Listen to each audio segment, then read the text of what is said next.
Thank you. Thank you for the organizers. Really impressive event. So, okay, so we are not going to talk about Java implementation. We was talking about core yesterday. Maybe I want to start a little bit with a little bit statistics because I think we didn't talk about this yet. And we started the live network of Ethereum end of July, right? And since there, we've seen almost 500 transactions, 500,000 transactions on the network, wire transactions. We've seen almost 23,000 active addresses around this traffic. Those are some value transactions. Not all of them are foundation, but those are the most valuable transactions on the network. Contracts, smart contracts, we see almost 3,500 smart contracts already on the network. And yeah, this is quite interesting because we didn't see 35,000 startups around this year, but they're there. People are working on something. We see almost 26,000 invocations on these contracts. Contracts are calling and are interconnected. They are calling to themselves. They have some connections between them. And this is also interesting statistics. So this is like more than 44,000 inter-contract calls already.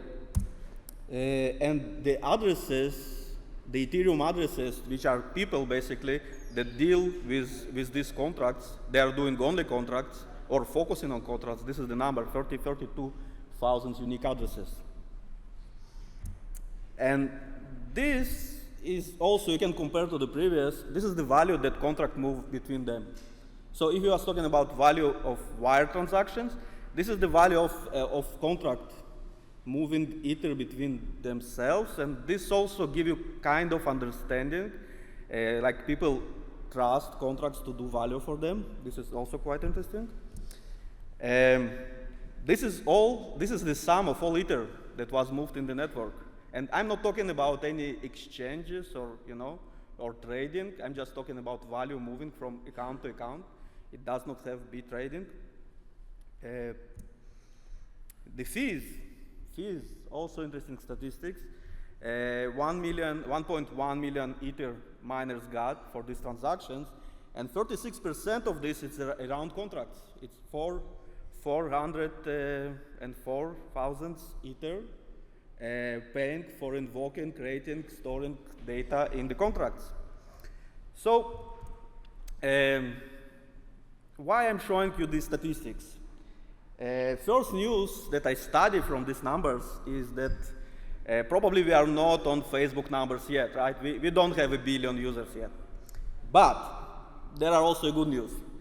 Our community is in major includes people that are very, very smart programmers, and they are focused more on programming contracts than just speculating on the value, like maybe other cryptocurrencies. And these are pretty interesting news. And by the way, all the numbers are from our block explorer, which is the Frontier Ether.Camp. This is the online analytic tools for Ethereum network, which we use to collect all the stats. And the second news that I can tell you is that these people are spread all over the globe. And how I know this? Because we also track Google Analytics on this block explorer, and this is the chart from last 2.5 months from the start of the network. You don't see the numbers, but you definitely see that in each planet, in each point on the planet where people know something about software, somebody doing already Ethereum. So those are also good news. And I've been thinking with myself, like, if you're taking this idea of smart people moving to one direction to develop software, which is revolutionary, and want to change everything, and then you see also a bunch of finance people looking to invest into them, and you take this concept 20 years ago, like what you got. So I think we can be proud that we already decentralized the concept of Silicon Valley. Like this is the complete pattern that we seen 20 years ago, right? People was doing the same, but this time you just move virtually because you don't need to leave your house. You can just stay at the house and start your startup and be successful and go online. And in Ethereum world, we kind of see it the most because of the idea of Ethereum. And this is we have been seeing this pattern from the start, from the beginning of Ethereum, when a bunch of people from different places in the world got together and started prototyping, started doing POCs, starting study. And this is why in Ether.Camp we decided to focus on these people, on the people of the community, on the developers. And our main focus is to make development of smart contracts, these smart decentralized applications, easy. And for that, we developed the IDE. I have the slide here. I also have the demo in a second. But before I show the demo, I have to say we did a long way. We've been visiting some hackathons when people go together and trying to develop something. And we was looking behind the shoulder and study what is the intuition. Because all this paradigm of programming, transactional programming, is very new. So we changed this like a couple of times already because we wanted to adapt the IDE for the rights, for the needs of the people. And I want to show it to you. The network wasn't so good, so I did a screencast yesterday. So it's an online, right? It's a web IDE. So I can show you online, and the link is there, but I will show you screencast because I did it yesterday, I don't want to rely on the network. Let's see. Okay, so the video will work for me. We had some problem before. Let's see if it will work for me. Okay, looks good. Okay, so this is basically the idea. You just browse to there. And the first important feature that we have, you have authentication. So if you want to, you can give the link to anybody, and people can go there in read-only mode, and they can study your code, maybe give you some help, and you should not be worried that they will change or damage this. This is the first. Second, we studied that we need a very easy configuration for the blockchain. And basically, when you're developing something on Ethereum, you want the way to test the software, and you want a good way to change the pre-configured blockchain. And we have just one JSON file. In this file, you can set up all the accounts and the value and maybe the storage they have, maybe the code. So you have all the options to set up good environment even before you starting to develop a single contract. And it's very flexible. If you want to stop and change again, you also can do it. Okay, let's see how it does. Okay, looks good. Let's move forward.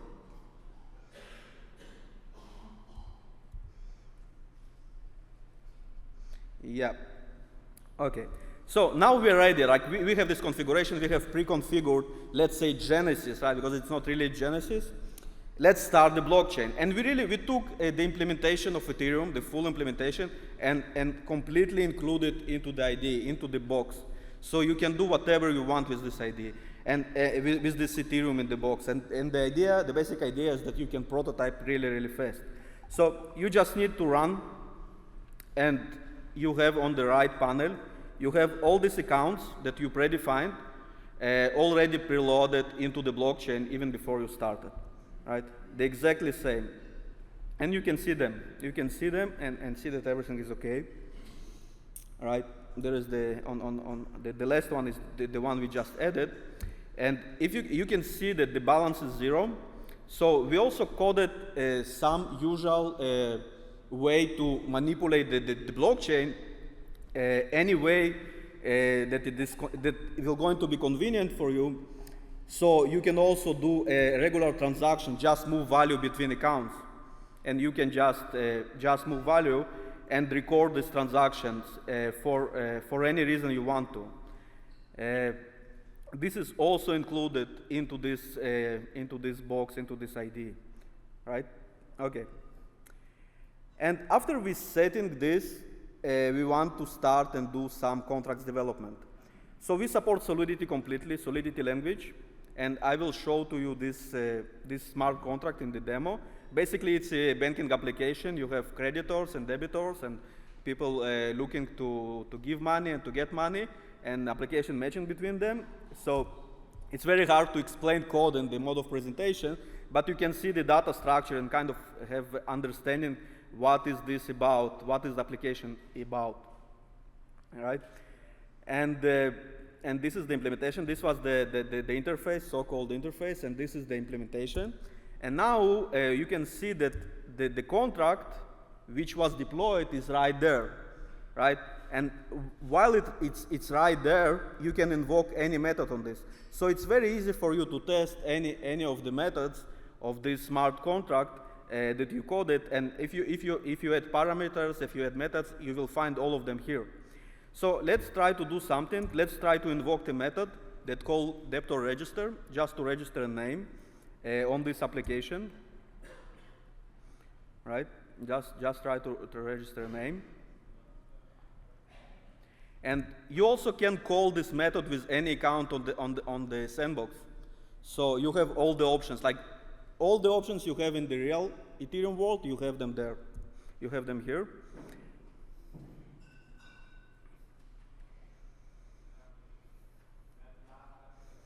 Yeah, and you can see on the right side that we got the transaction and the sandbox was updated.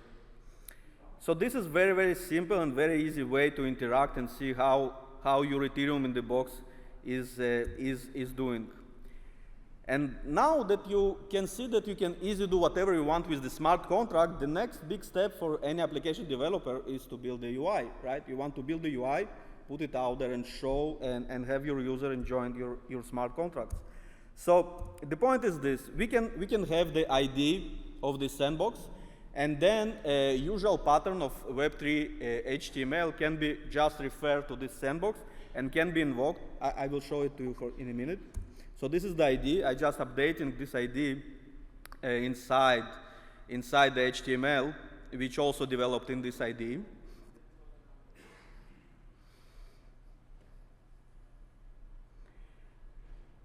Just the usual pattern of URL provider for the Web3 implementation. So I'm referring to this.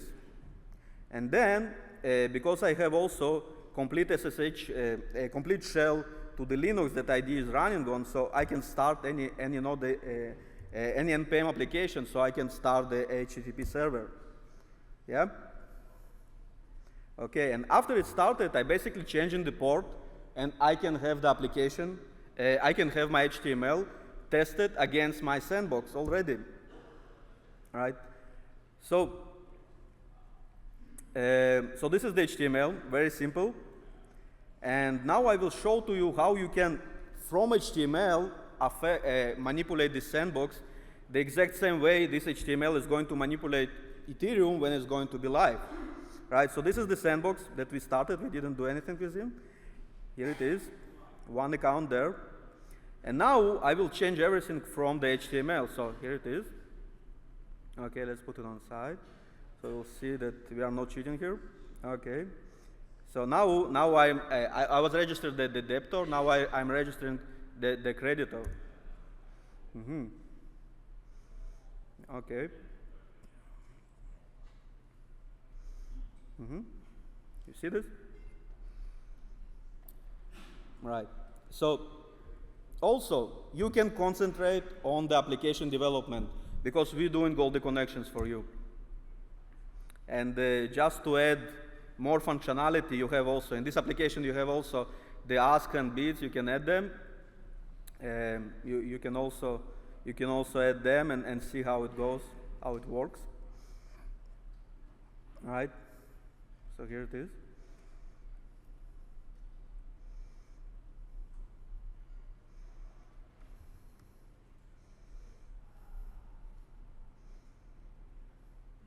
This is one example.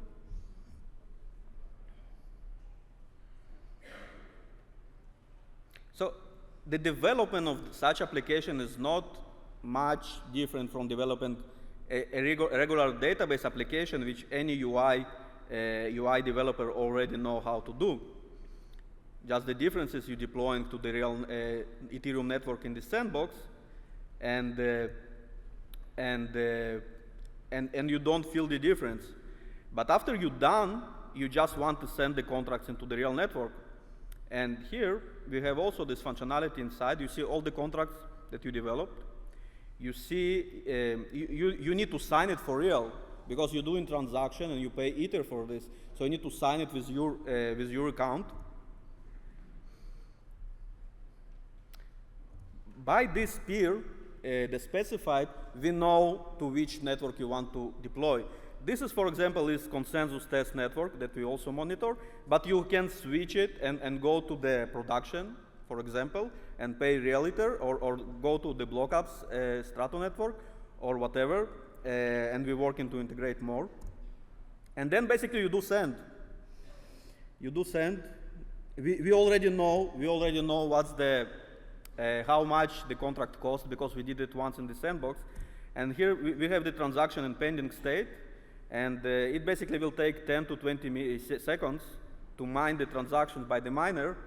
And here it will be faster because I cut it out. So after it's mined, you can go to the contract and see it on the test network on our block explorer. It's there. You see? So we hope this like effortless development will help you to develop contracts. And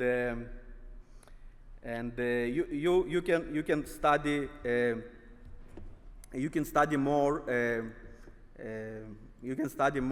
next because any IDE requires some hands-on. So this is the best that I can show to you, like the main features we have, and you can study more. Can I have a question? No, I don't have time for questions. Okay, so I have 2 more slides. I'm finishing. So we was looking for some company to ship this IDE with, and we found a small shy company, Microsoft, that that doing first steps in the blockchain area, and we're really happy. And Marley will talk about this more. And thanks for Consensus and for Andrew doing all the connections. And basically basically we have 2 products that we want to ship. One is a private camp. We want everybody to be able to have an IDE for very good price for hobbyists, and maybe for free for a long time. We will sorting it out. This is one. The second one, we call it private campus. And because we have a lot of organization approaching to us and asking for the IDE, so we are shipping also a server that they can put in the organization with number of predefined IDs, and they can use these IDs inside the organization. So basically, if you're asking all this publication about our teaming up with Microsoft, so this is what we are going to do, and they have very strong and large cloud to provide everybody on the planet with the IDs, and we're really excited with this. So I will go to the last one. I'm wrapping up. So because I really could stop here, because everything is here, I can sell the IDE for big organization and sell the license and be happy, but I cannot stop here because of what I said in the beginning, because of this community, because how it's structured, because all the spread on the planet. We was looking to the way to do something more for the community, and in the way that the community can take the software and communicate their software as fast as possible to everybody. And we got some concept. I think it's pretty nice. I will show it to you. We call it Hack Ether.Camp. And Hack Ether.Camp, I'm finishing. This is the last one. Hack Ether.Camp is basically a website for doing hackathons. So we have this web IDE. And on this website, you already can visit this. You can have your team, you can have the IDE, you can register your team, have it here. Each link here is the IDE, and you can start and develop and make a competitions, we are going to start a competition around this. Last word, because we're doing Ethereum, because we're doing decentralization, so all these likes you see here, all these kudos that we are going to give, it's all on the blockchain. So people are going to sign their transaction. It's going to be very, very transparent, very secure. So no cheating is possible here. You can pay, you can buy some beer to the teams. And basically you see somebody already coding here, so we can go to the IDE and be, yeah. Sorry. Yeah. This is it. Thank you, Roman. Thank you very much.